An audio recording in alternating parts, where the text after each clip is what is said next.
like a queer band, and we play punk music because we're angry about a lot of things, and it is translated in our songs, so yeah.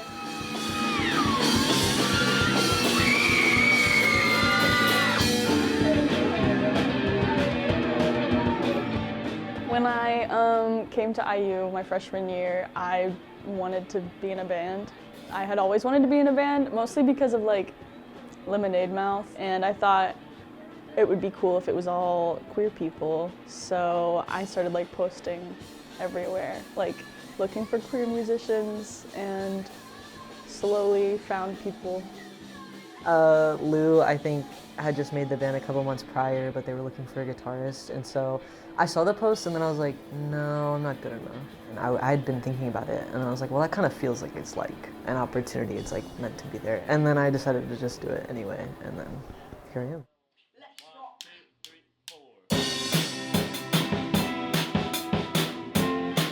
I got asked to mix one of their first songs, Cake Emoji, when I was in the Music Industry Creatives organization for IU. And I really liked the band. Then I got asked to play drums for them for a recording session for one of my classmates. And I did that, and I gelled with them really well. And my classmate told me I should join the band because he thought that we would play well together, so I decided to join. So Lou and I actually went to high school together. When I got here, they were looking for a new bass player for the band. And so I came in, did 2 rehearsals, and then we played the show. And after the show, they were like, do you want to join the band like full time because we need a bass player? And I was like, sure, absolutely.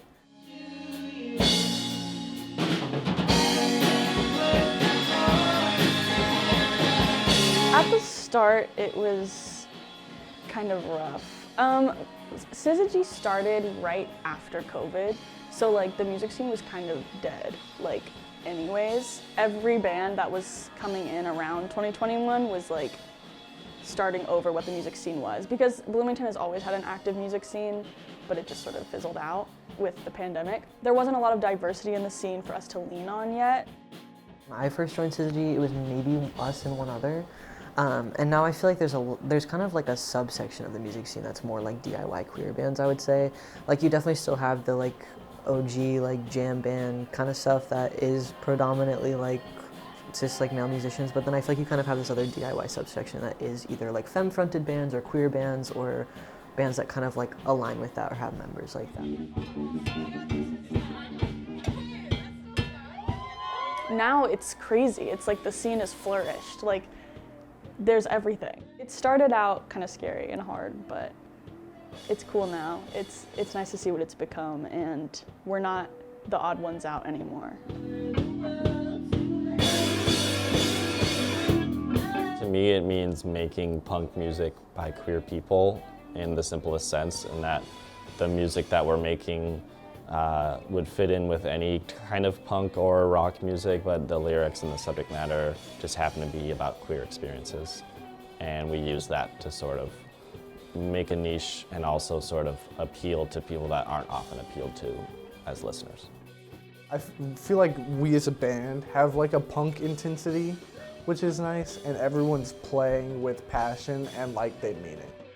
I think the punk label for us is like, we used to play more like indie music that was like more chill, so I think punk for us just signified going from like more low-key music to more like amped up. We're angry and we have stuff that we want to talk about, we want to be loud, we want to like, I don't know, just kind of have like a dirtier, like grimier sound, because I think that fits a lot better with like our experiences and what we're trying to like convey with our music, so I think the label for us just kind of like goes along with like that and like Riot Girl and those kinds of movements.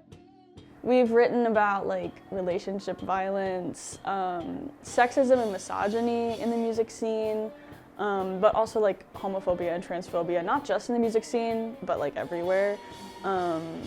We have some songs that like haven't even been released yet that are about like the most recent election. We're angry about a lot of things, and we write about it and then we sing about it, and it's fine. It's cool to see like other queer people be excited that we are like talking about this stuff. You can see like trans people in the crowd, and they're excited because we sing lyrics like "I'm not a girl," and they're like, "Me neither." Like people like it, and it's fun to find community even when you're on stage.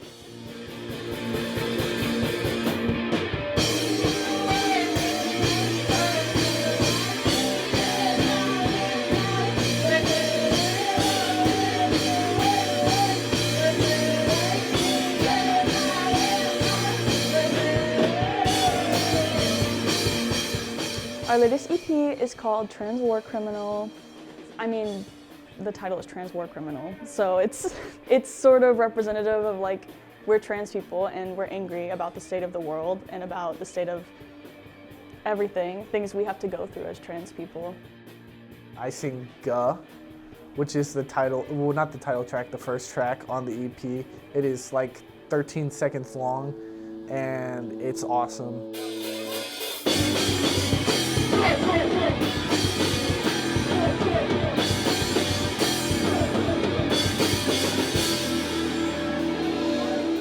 Guh was just like making it was really fun because I just started playing like power chords at practice, and then FJ, who's our bassist, like just went up to the mic and started yelling for some reason, and we were like, "What are you doing?"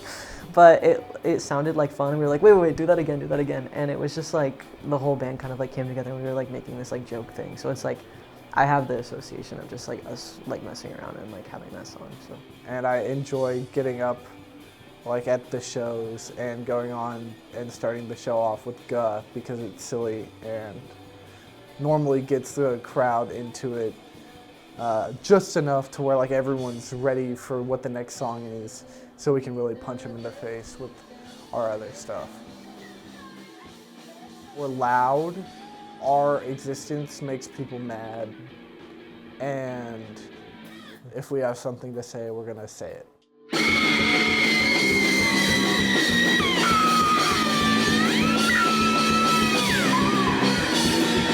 We kind of have shifted from having more focus on our queer identities to having more focus on our trans identities.